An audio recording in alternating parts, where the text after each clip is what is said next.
Welcome to Human Risk, a podcast dedicated to the understanding of human behaviour as a risk. Here's your host, Christian Hunt. Hello and welcome back to the Human Risk podcast. On this episode, I'm exploring the hidden truths behind behaviour at work.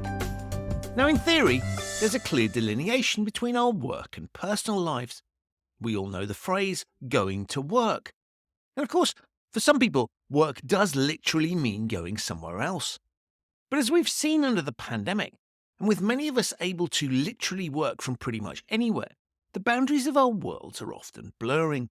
We're all familiar with how work can encroach into our personal lives, either because we bring work home or because the way work makes us feel impacts our personal lives.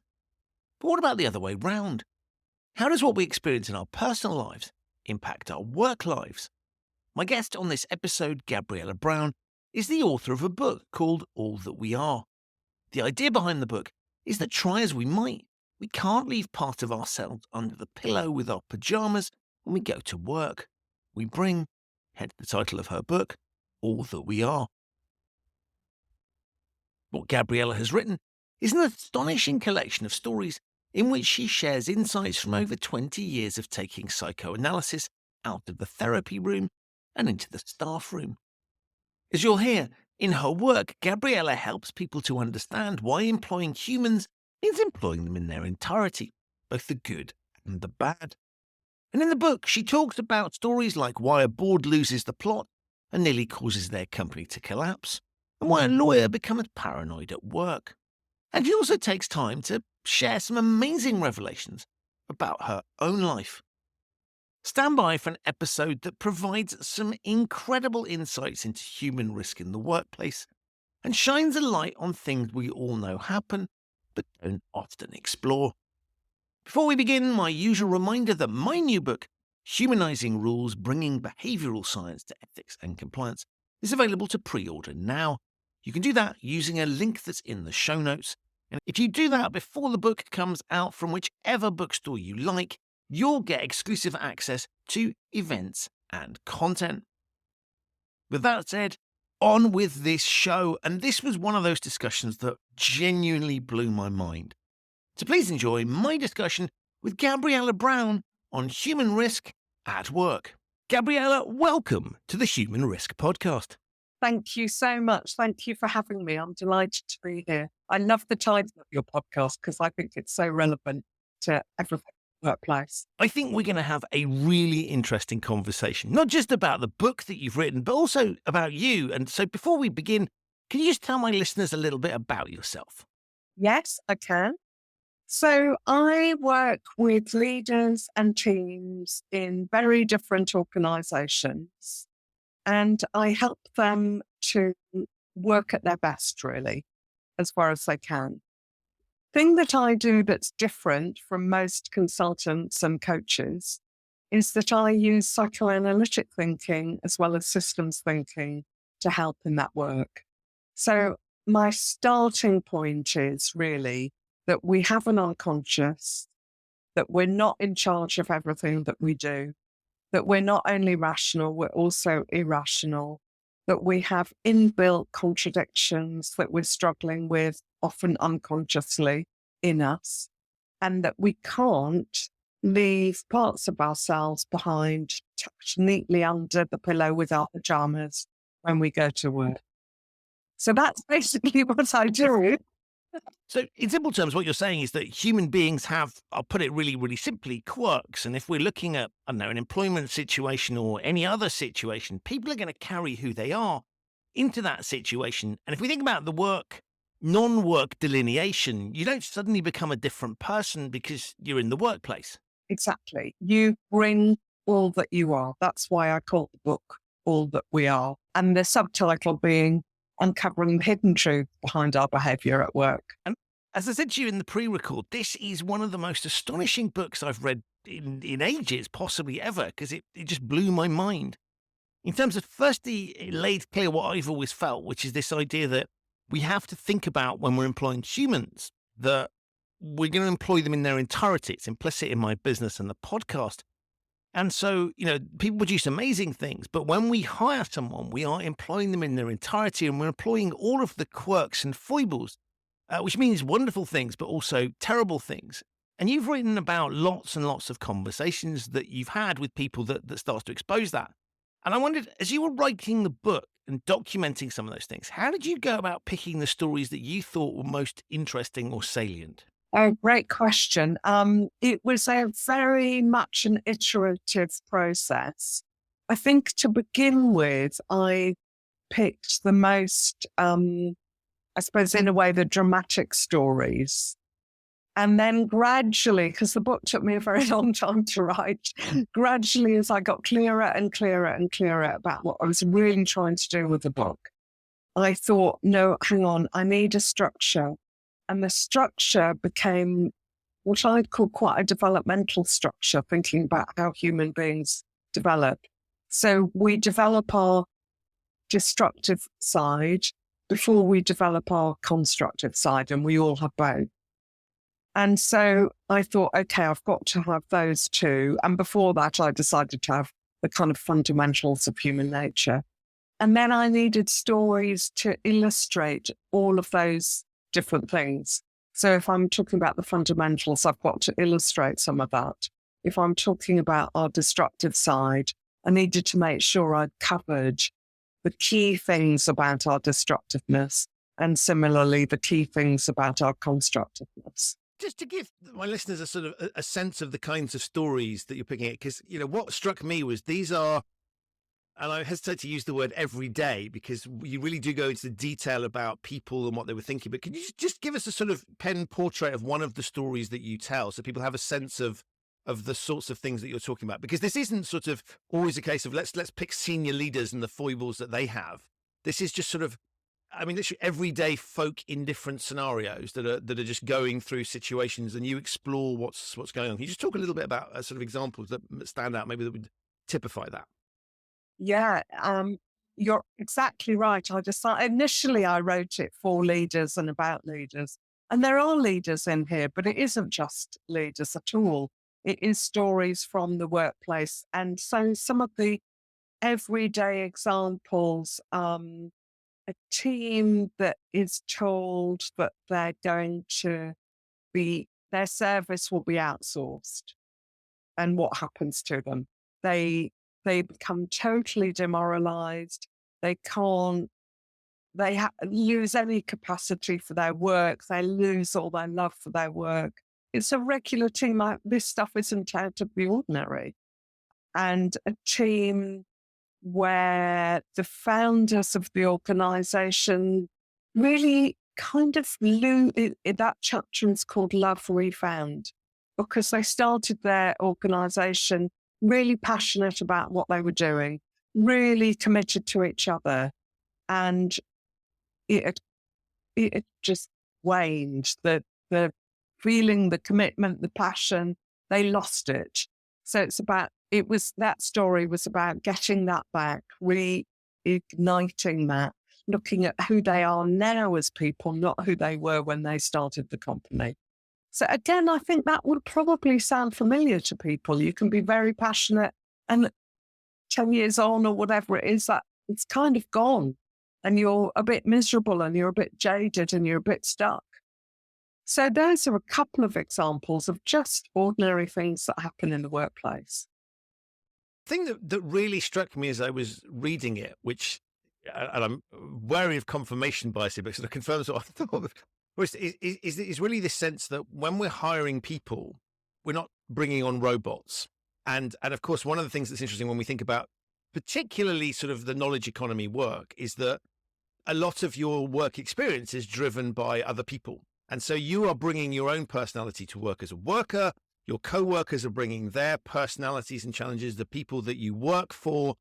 And so this isn't a static environment. And I think very often we think about humans as sort of, the word human resources always amuses me because that sums it up in a way, which is sort of, let's think about, we have processes in place. And in many organizations, people are treated like robots. And it's sort of, we'll have a standard process, we'll hire them, and then they'll do what they're told, and then we'll crack on. As if that's a sort of static thing. And as long as you pay them enough each time and reward them, you'll be okay. And what I think is interesting is that when you point to these stories is that things change. Humans develop and evolve, and leaders develop and evolve, and workers develop and evolve. And so there's the organisms that are shifting as we go. And so the way a workplace will shift, even if you're doing exactly the same work, will shift over time. And the leaders, and so we've got this evolving organism that we often don't particularly think about. We don't have the processes. And so the bit I found was interesting was when you talked about the work that you do, it's almost, it's lifting it's almost sort of sticking the workplace to an MRI scanner and seeing what's actually going on here. What are the emotions that, and I found that fascinating. That's an absolutely brilliant analogy. Sticking the workplace under an MRI scanner. That's brilliant.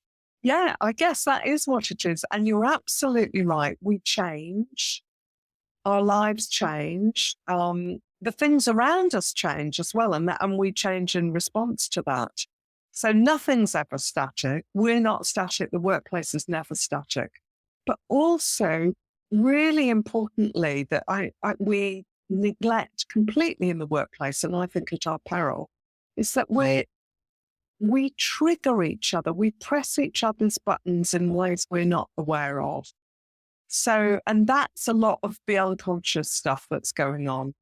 And that will change because we might be in a particular phase of our life when something is going on for us that is making us more sensitive to a set of issues than we are at other times.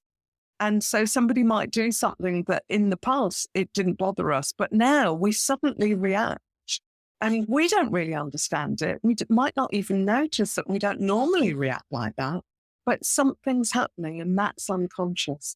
So we change, others change, but also the dynamics between us all changes because those things are also, they're not static. They are moving all the time as well. And it struck me that the sorts of conversations that you were having, I mean, I would like to believe that lots of organizations will be employing people like you to deal with these issues, right, and have open, honest conversations. But it struck me, and based on my own past experience, is sort of companies often pay lip service to this stuff. And we'll have a mental health program, and maybe we have the sort of career development discussions. But what you were doing and going in and the sort of analysis and the levels to which you were taking it, the visceral reactions that you were getting people to think about, that's very rare, isn't it, for organizations to go to that level? It's very, very rare. It's quite an investment because you don't do that in 2 minutes. I mean, it is, I often am amazed at how much you can do, how fast, but it's certainly not a quick 2-minute job. So organizations don't want to invest in it for that reason, but also they don't know that it's available. That was one reason for writing the book, because I think consultants like me, applying psychoanalytic thinking, we've been really poor about getting that known generally. Who's heard of that as a possibility? Workplace, people don't know that you can do that. So that was one of my motivations for the book, actually. So that's another reason I think organizations don't go there. But there is another reason, and I don't think that's conscious. But I think people generally, very often, we're frightened of digging deep. We're frightened of knowing the kind of incoherent mess that is within each of us. We're frightened of knowing our chaos. We're frightened of knowing how destructive we can each be. And we're frightened that if we have some of those deep conversations with other people at work, it'll just disintegrate into hell, and it's completely not survivable and not recoverable. And you can't do that at work because the whole place would have to close down or you'd have to leave. I was reflecting, and given the time of year that we're recording, it was almost a little bit like we don't want to have those conversations in the workplace because we know when we have those conversations. Let's pick a sort of family gathering, and particularly when there's alcohol involved, right? There's going to be arguments and stuff gets surfaced that sort of has been sitting there, and we know we've all experienced on some level silly arguments, serious stuff that's come out at that particular thing. And so it always struck me that we want to keep a lid on that in the workplace. And it's not necessary to go there because that's, as you say, one, it's unhelpful.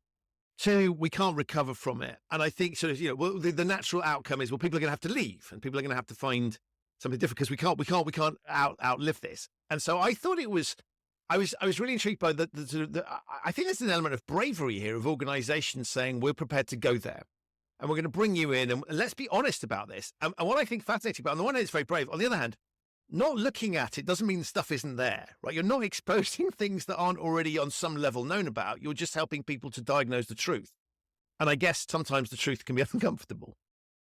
That's totally right. The fact that you're not talking about it doesn't mean it's not there. And in fact, the fact that you're sitting on it and trying to keep it buried means it will pop out in different ways and different times, and very unwanted and very out of control. And also it will fester. And over time, it can just get worse and worse and worse because it's never been addressed. So that is going on. But I think also, to be fair to organizations or unfair to organizations, I don't think they necessarily know what will happen if they get me in, and that'll be interesting because they'll know if they get me in having read the book, they know far more. And I've noticed a difference in people who have read the book, actually. And what they tend to do is dive in deep, fast, because they've read the book and they think, oh, that's what you do. That's what you do. And it's okay. It's like the book kind of has permission to do it.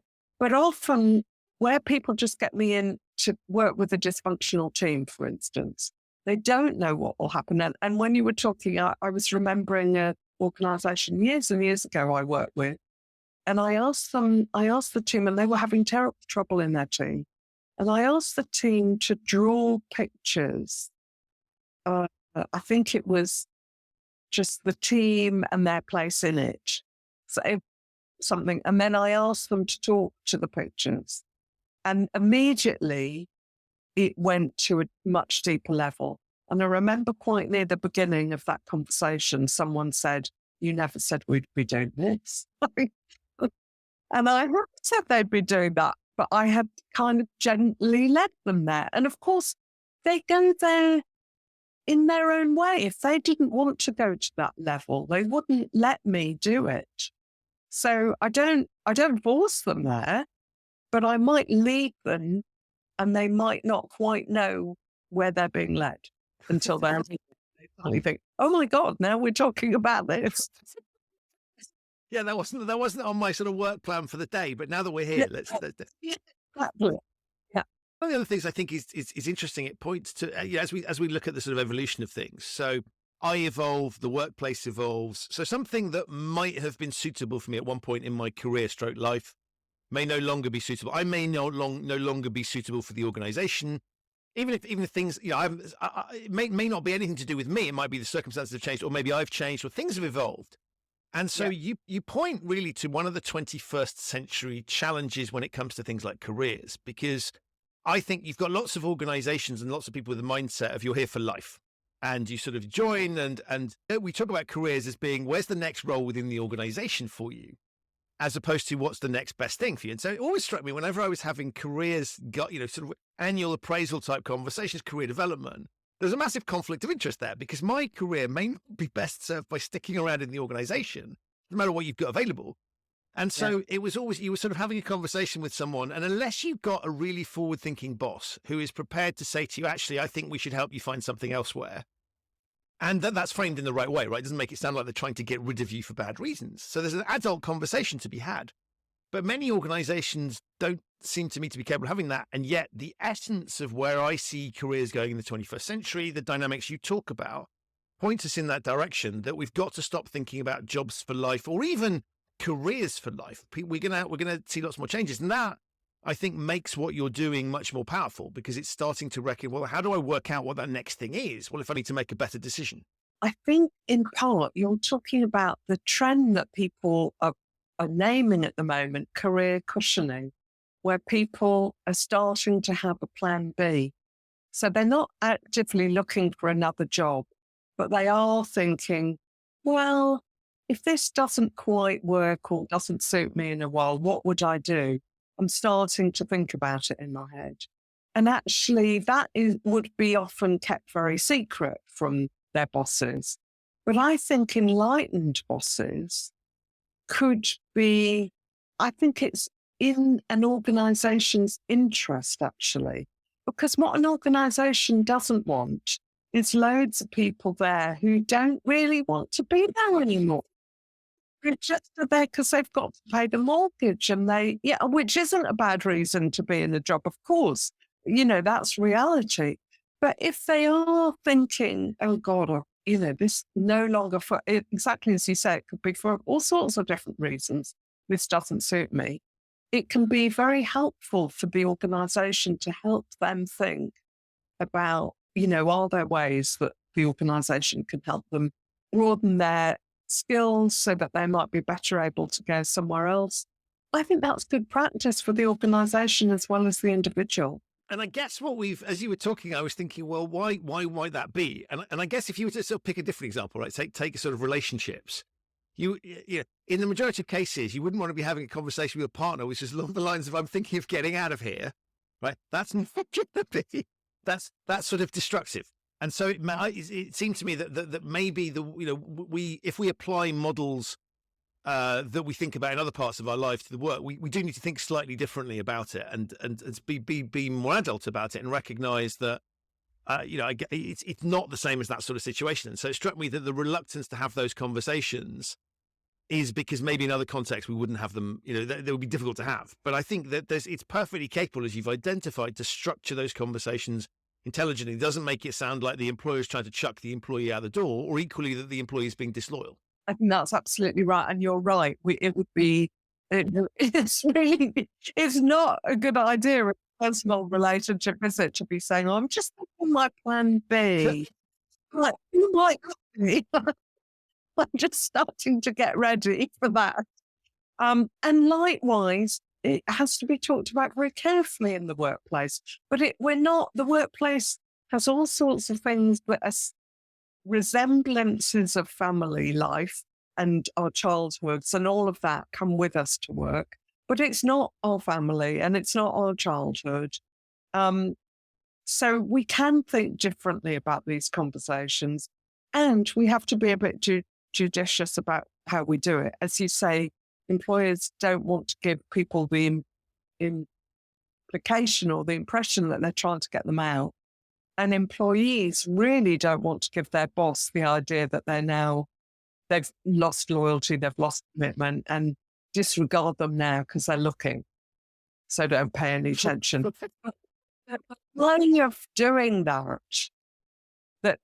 can be constructive all round. And one of the things that's interesting that I've seen sort of shifts on is this idea of bring your whole self to work.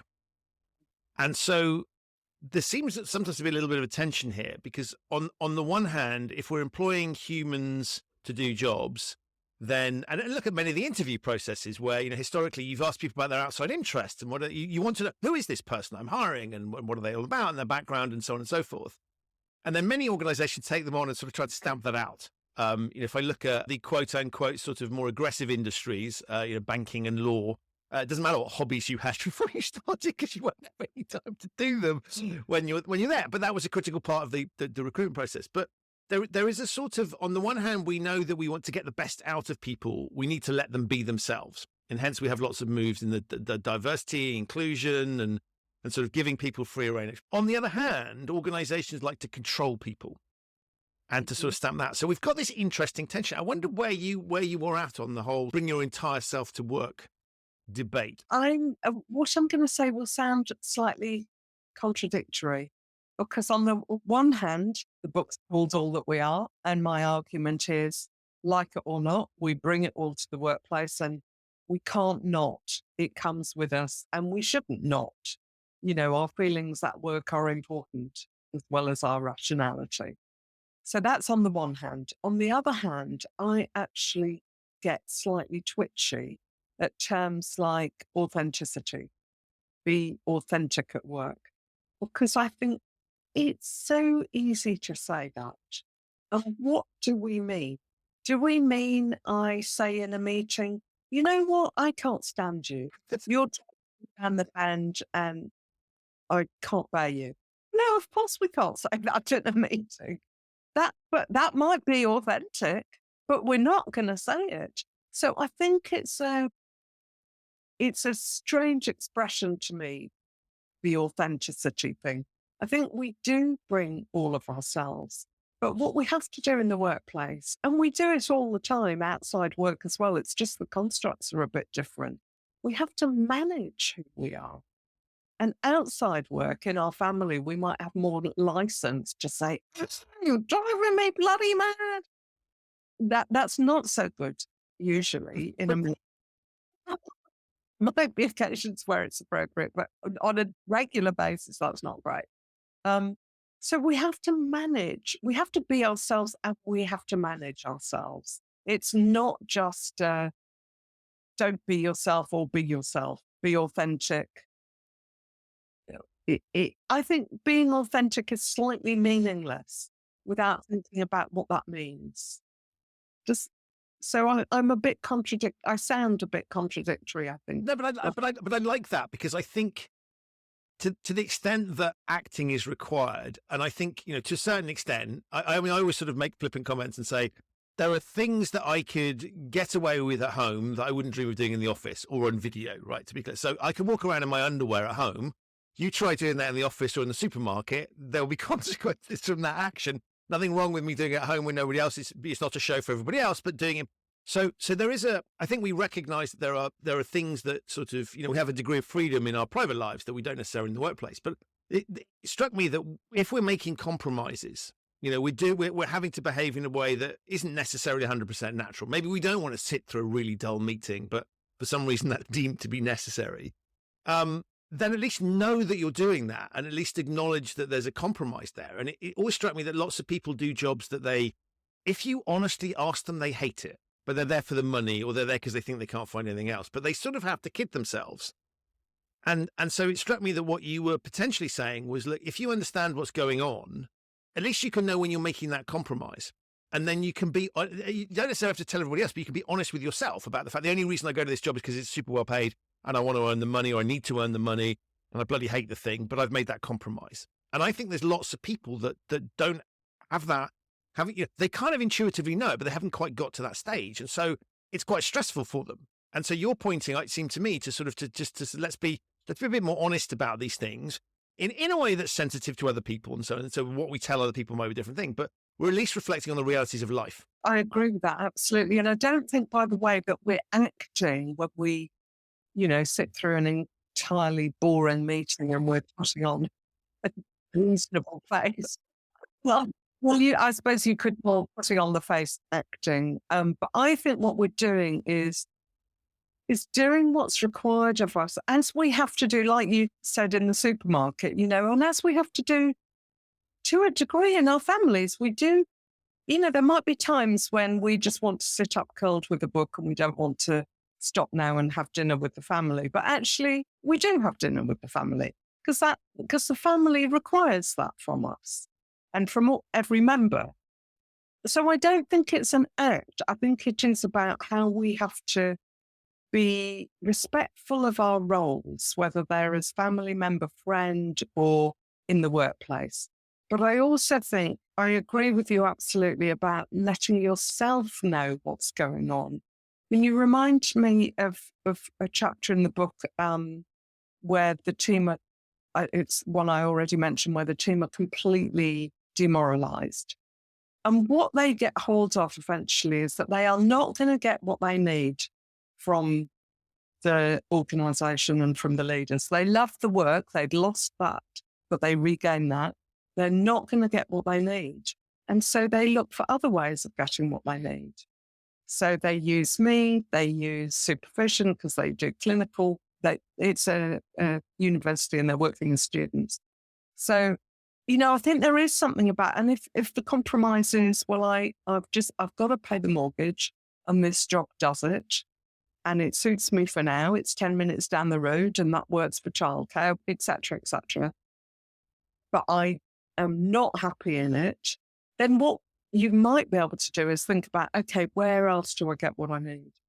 I've clearly got to find other outlets for those things those parts of me that are absolutely not being, my needs are absolutely not met by my work. So what other outlets am I going to find? Whereas if we kid ourselves, we won't do anything differently.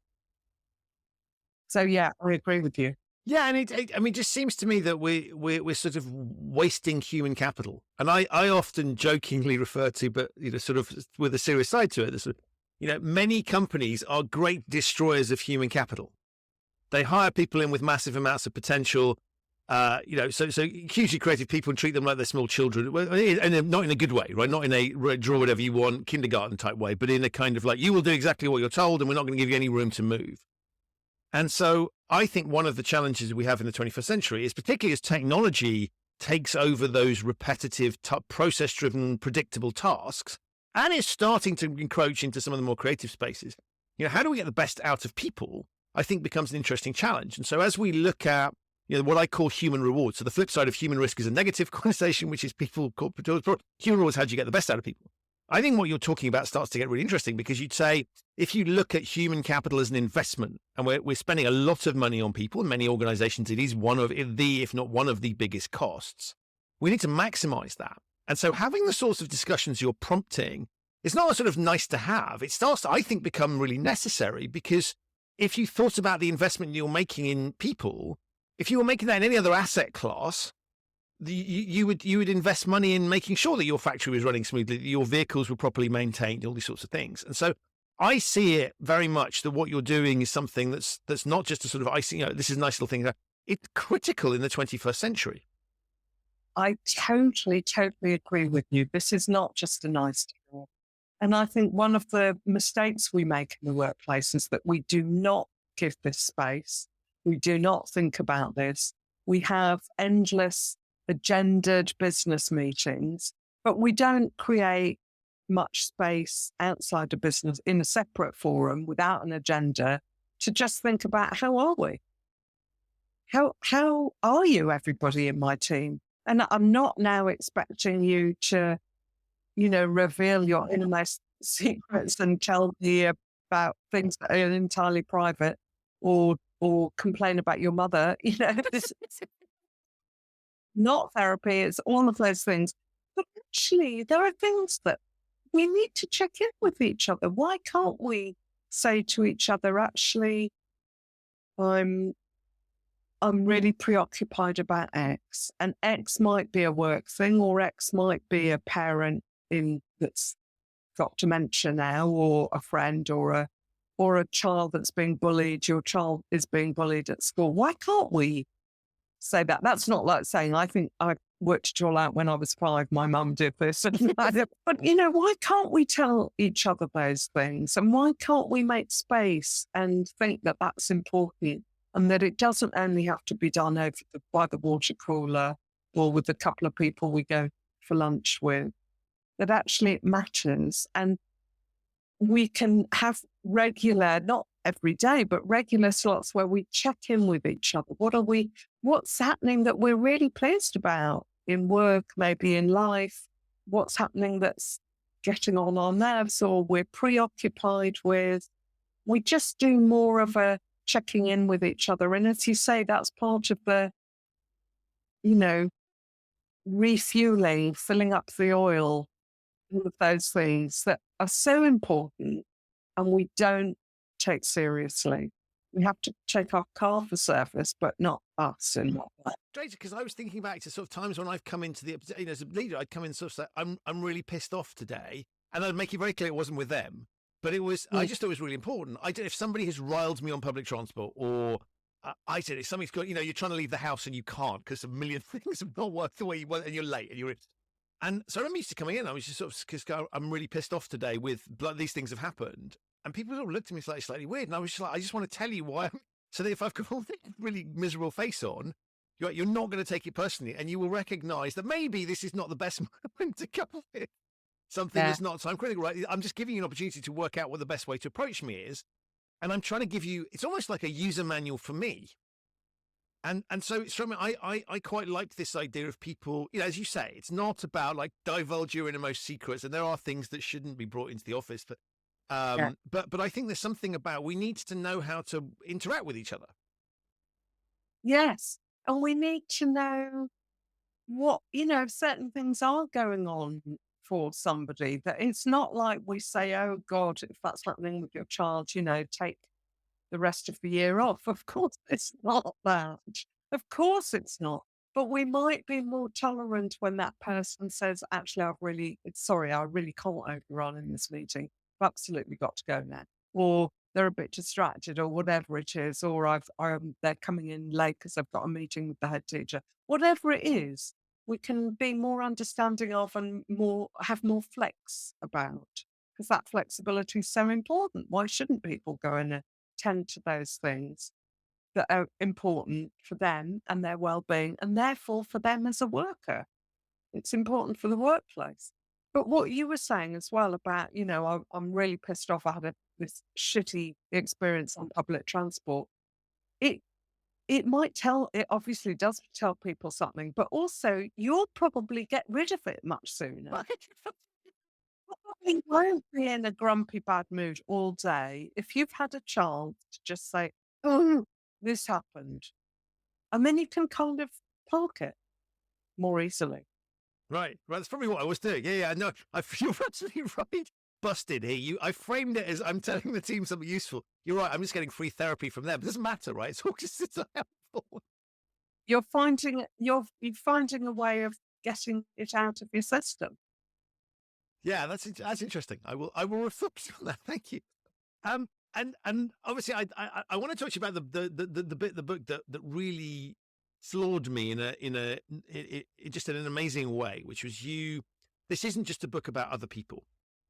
You talk very much about your own experiences, and they're very emotional, very deep experiences, very challenging experiences for someone. And I wanted to talk a little bit about that, but also the choice to bring that into the book I thought was interesting.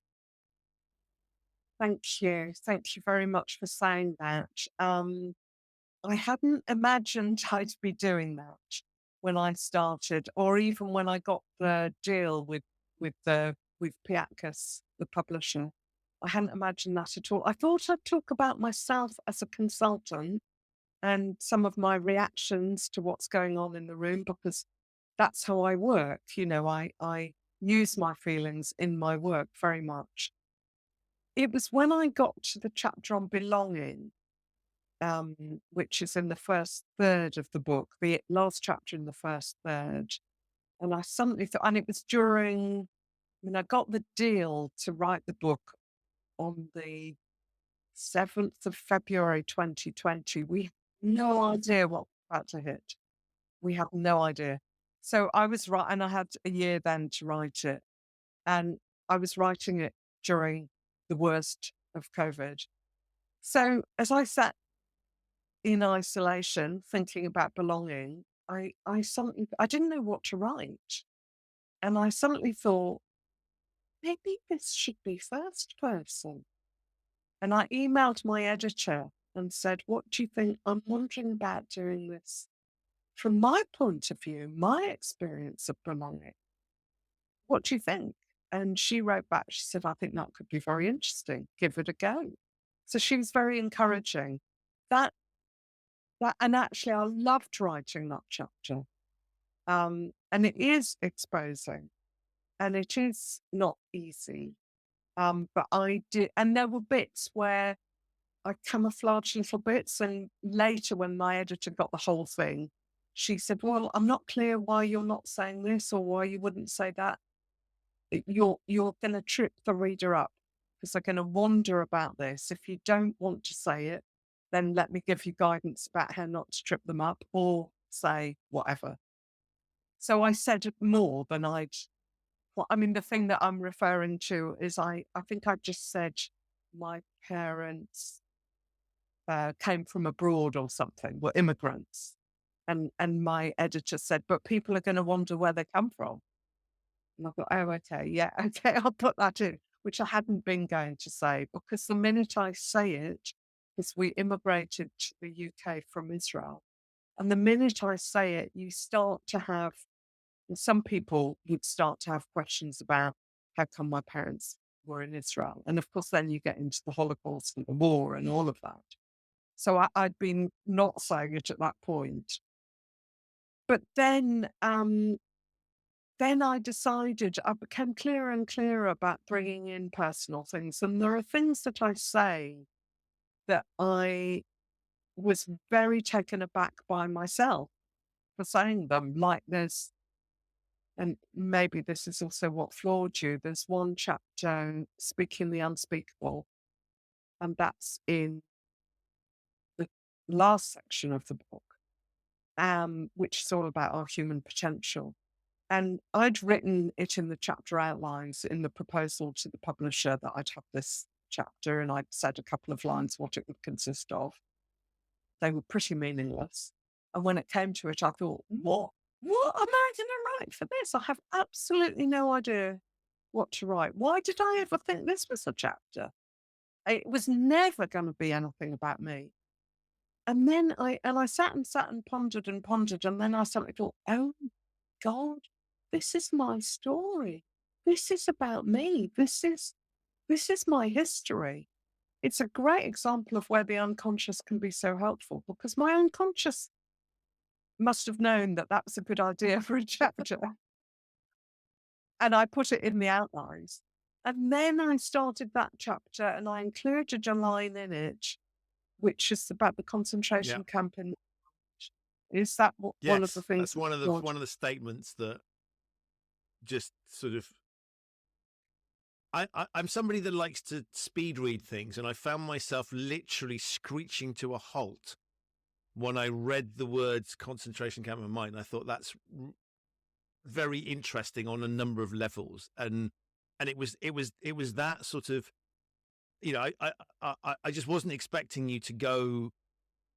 I don't know. It was partly the level of detail that you went into, but it was also the way you described it, and it became a very, very personal book, and very much about. And I felt like there were some people that whose stories you'd anonymized to protect them for obvious reasons, and then we were moving from that into something where you were really exposing yourself and talking about some of the things you'd been through. And so that for me was a really, as I say, the biggest compliment I can pay for was I just, my eyes screeched to a halt and my brain had to engage and sort of work out where it was. Yeah. I mean, and that sentence I'd never told anyone before I wrote it in the book.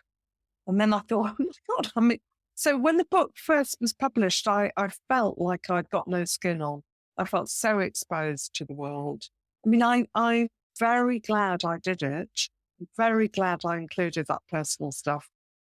And that bit, the concentration camp in the mind, came from my being a patient in psychoanalysis and what I learned, which was extraordinary, and how I began to be able to narrate my story, be able to speak about things that had been unspeakable in my family for very good reasons. My parents couldn't talk because of trauma.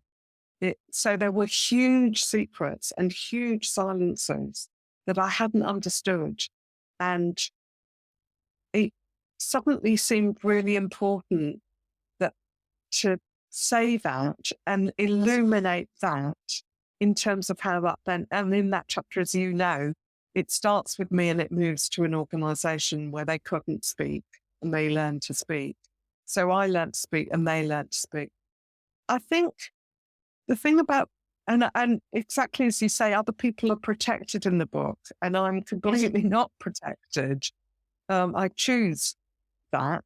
Obviously, there's lots I don't say, but there's a huge amount that I do say.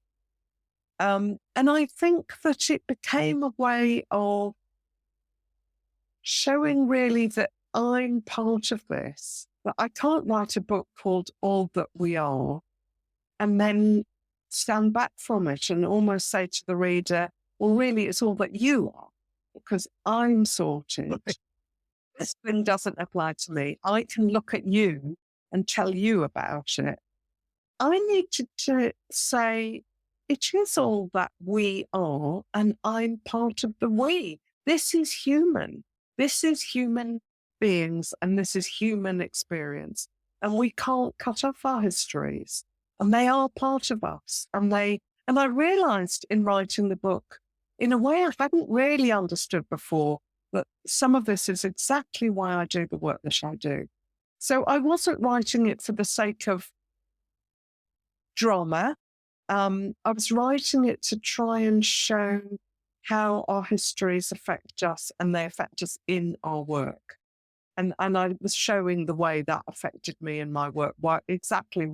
Because as I was writing that chapter, I suddenly thought this is a major reason for me doing the work I do, trying to help people speak, because I know the impact of not being able to speak. So, and I hadn't understood that before. So it was there for a very good reason, and also to put myself as one of us, a human being that these things affect. Whatever it is, mine happens to be trauma. Other people have different experiences. And I'm absolutely delighted that you did, because it really, it's set my mind racing in all sorts of interesting ways. And I think so for me personally, as we were talking about before we were recording, I'm sort of thinking about my own background and identity and what that means and who I am and sort of, who I want to be. And I think as we look in the world nowadays, where we've got, immigration is a big topic in lots of countries, and sort of national identity and polarization and all these sorts of, unfortunately, in many cases, very unpleasant seams that we seem to be going through. It seemed to me it was, and I think the reason I was partly flawed is it started out, I was expecting to read a book about the workplace. And I ended up reading about a book that was all about society and humans and some of the human dynamics that we see playing out in the broader piece.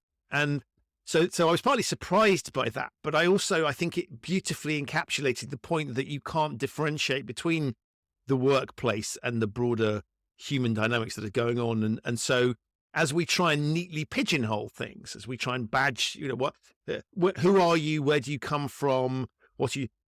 Life is not that simple. And we have these nice labels for things that we try and make, let's make life easier by giving it a name or a label. Actually, we don't often fit neatly into boxes, and neatly those labels don't always apply, and we have to work out what they mean for us. So you took me on a much broader journey than I was expecting. Oh, thank you. Well, I'm actually really delighted about that. And I think you're right that the book in a way doesn't sound, or you think it's going to be one thing and it isn't really that thing. And also because it's all written in stories, I hope that gets at the human experience more. I mean, they are case studies, anonymized, composite, etc., etc. But I learned to use quite a lot of technique from fiction. So I just put in descriptions and, I make sure I've got some rising tension and all of those things. Because I think story reaches parts of us that facts don't reach. Right.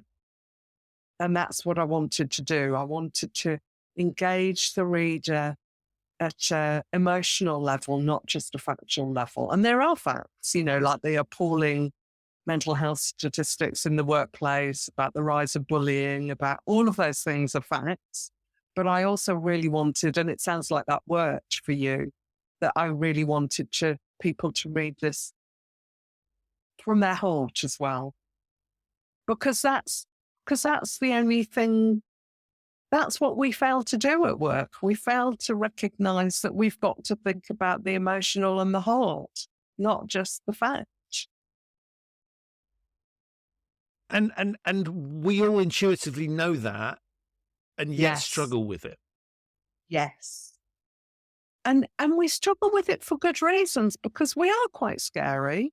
Our potential for destructiveness as a species is scary. Look at climate catastrophe. Look at what we're doing. It's pretty terrifying to think what we're doing, what we have done, what we continue to do.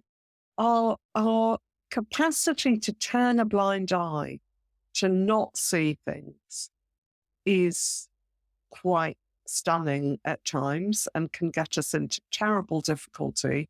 So I think there are a lot of reasons why we struggle with it. In fact, in there's one chapter where I quote a psychoanalyst as saying, I think I'll quote a psychoanalyst, yes, as saying, it takes a lot of courage to really face yourself. And it does. It takes a hell of a lot of courage. So we struggle with it for good reason, but we also, it means we fail ourselves. It means because when we try and cut off bits like our negative stuff, we kind of dull ourselves. We can't, it's not surgical. We can't operate a surgical knife and say, just remove that little bit that's a bit uncomfortable. It doesn't work like that. A, we can't remove it, and B, it's much more clunky and clumsy, and we kind of push it into the unconscious, and then it comes out in different ways. But we put a lot of energy in trying not to know about it. And that energy means we have less energy for just living and enjoying life and being ourselves, and for going through the different things we all have to go through: pain, hurt, laughter, joy. They're all part of the gamut of being human. And this might sound a such question, but if I sort of added all the things we've talked about together, I mean, we could paint that sounds bloody awful, right? We're all flawed. We've all got challenges to deal with. We don't talk about the things that we should talk about. I mean, clearly you have a positive. Sort of there's a checklist of the appalling dynamics of humanity, but there is a positive thing here, right? Which is you're pointing towards that. If we do talk about these things and we get to grips with them, and it's almost like embracing who we are, then we can kind of move on and do amazing things. I think that's absolutely right. For me, one of the things that organizations have to pay a lot of attention to, and is, for me, a critical part of leadership, but it's never talked about, is that leaders and organizations need to keep on working to help us be on the side of life, on our constructive side, because we all have a pull towards the other. And society also, I think politicians, I wish that they'd be pulling us to the side of life, to the constructive side of us, to our capacity for compassion, our capacity for kindness, our capacity for creativity, all of those wonderful things. But instead, organizations often don't see it, and they'll try and say, well, if only people would just comply with what I tell them, and then we scratch our heads thinking, well, why didn't that work? Yeah. I told them that. Why aren't they doing it? And politicians, too often, in recent years, and not only in recent years, of course, but too often what they do is galvanize our destructiveness. Or, they whip up hatred of foreigners, they whip up all sorts of things they whip up for political gain. And that is a way so they whip us up so that we're making decisions like Brexit in a state of rage, not in a state of thoughtfulness or compassion or understanding. And I think, these things would be so brilliant if we could help each other try and pull towards the other side, because we're always going to have an opposing pull. And at least if we know that, we can work with it. We don't have to expect that I'm always going to be wonderful and I'm always going to be nice. No, I'm not. Sometimes I won't be nice at all. At least I know that. I'm not seeing myself entirely, at least, through rose-colored spectacles, and I can address that. I can take that on board. And I guess implicit in all of that is honesty. I mean, something that has been missing from large swathes of the political discourse. You talk about sort of being honest about oneself and with oneself.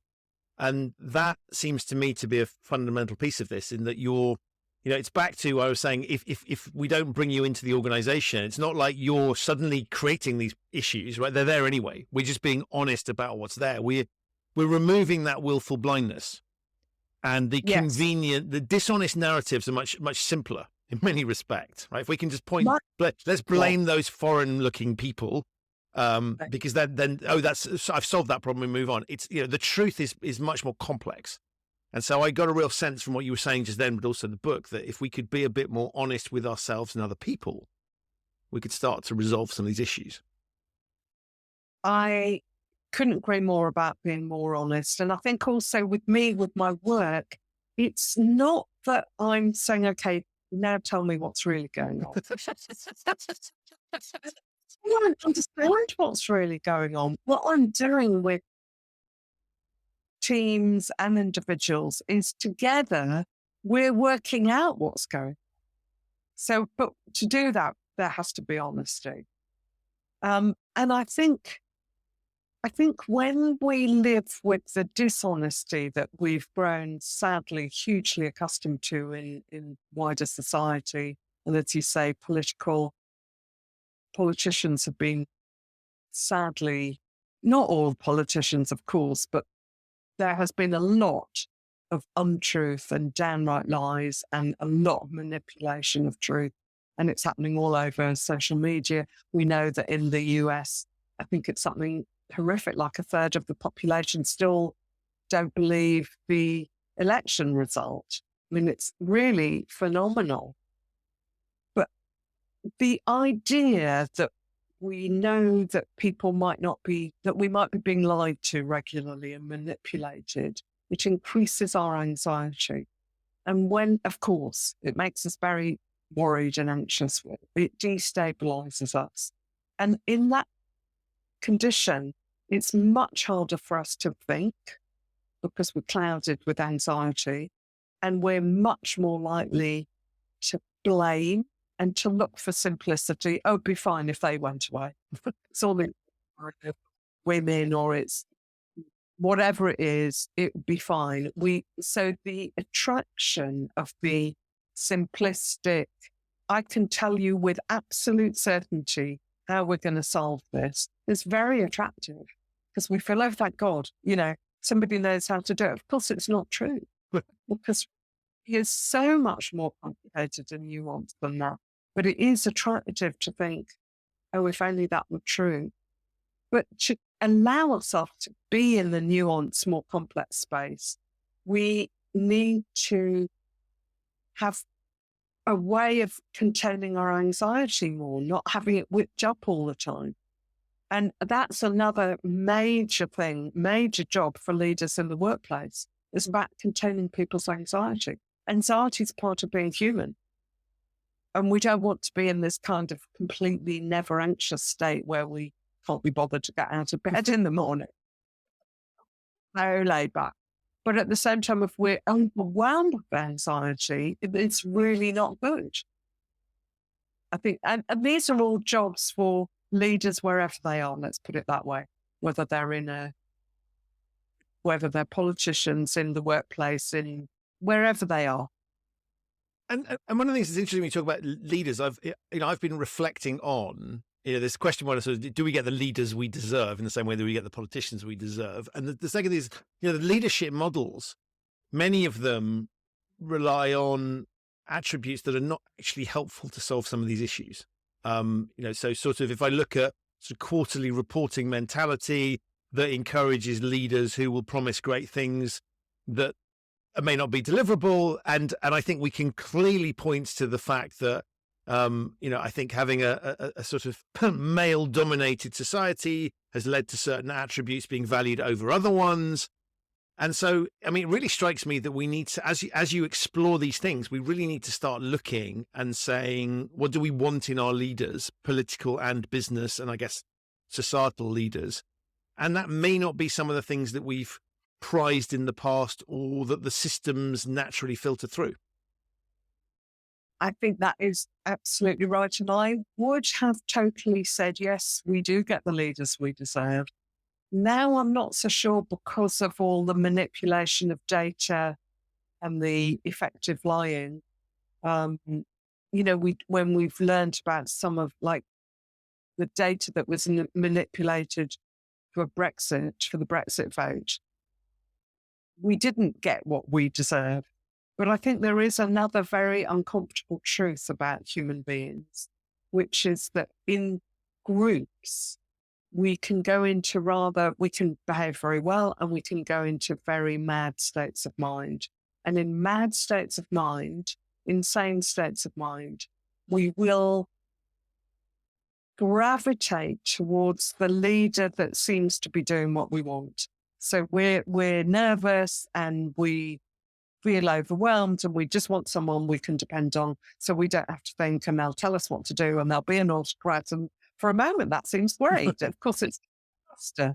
So we will put in place, and they might be the maddest person in the group that we informally, even if they're not in the formal role, will informally. And of course, that's not about leaders then, that's about the rest of us.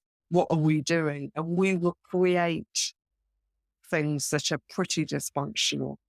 So we all have that, and groups can be very powerfully destructive. And of course, they have more power than an individual. And all of us in a group can get pulled into something that we hadn't really realized was going on. We can with individuals as well, but we get really pulled into things. All of this is about the unconscious. Wow. I could keep talking to you forever because it's just absolutely fascinating. And I'm going to put links to the books and you in the show notes. It self-evidently comes highly recommended. It's out in paperback roughly at the time this episode is going to be out. So even less excuse for not buying it. But it comes highly recommended. But to finish this off, Gabriella, because I don't want to end on that sort of potential down. I want to give us something. What's next for you? I mean, clearly you're having these sorts of conversations. Is there another book in you? Where does the journey take you from here? Well, thank you for asking. Well, I'm loving having conversations like we've just had. It's been great, and thank you. Well, I hope there's another book in me, but it's a real struggle at the moment. The other book in me that I'm struggling and might never get there is a novel. So I've gone fully into trying to write fiction, but whether I'll make it, I don't know. Wow. But I certainly, as I was writing this book, I think I learned how to write. It doesn't mean I can write a novel, but I learned something about writing and I loved it. I was surprised at how much I started to love the craft of writing. So I'd love to write a novel, but I may never be able to. That may be a step too far. Well, I want to encourage you to do that because you do write wonderfully. And I think, one of the things that's delightful about reading books, and one of the reasons I have massive issues with people that don't like reading books or want to stop other people from reading books, is I think there's so much that we get from it. And it's such a wonderful art form that I think it's portable and it feeds our imagination, all sorts of things. And so I really want you to do that because I think you've told some wonderful stories and some very some challenging stories. There's no two ways about it in what you've done thus far. So I see the potential, and I just would want to, as and when you've taken a time and breather, because I know writing a book is hard enough anyway, without when you're pouring your heart and soul into it in the way that you've done. So take a break, but then please do try that because I'd love to see that, and then at that point. Or indeed any other point before then where you have some fascinating things to share with us, you'd be more than welcome back on the show. So thank you, one, for writing the book, all the work that you do. I think it's really tremendously interesting, but secondly, for being a fabulous guest on the show. Thank you so much. It's been a lovely conversation, and thank you very much for having me. So that's it for this episode of the Human Risk podcast. My enormous thanks to Gabriella for appearing and to you for listening.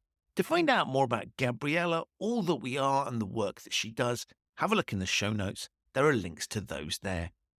If this is your first time listening to the Human Risk podcast, welcome. You can subscribe wherever you get your quality audio content. It's available on all of the major podcasting platforms. If you like the show and have yet to leave a 5-star review for it, please do so on whichever platform you normally listen. It helps other people to find the show and also gives me ideas for how I can improve it. A reminder also that if you want to get hold of my book, Humanizing Rules, Bringing Behavioral Science to Ethics and Compliance, there's a link to that in the show notes. And if you buy it before the book is released from whichever bookstore you prefer, you'll get access to exclusive content and events. I will be back with another episode of this show very soon. But in the meantime, remember what you're bringing to work. Stay safe. And thank you so much for listening.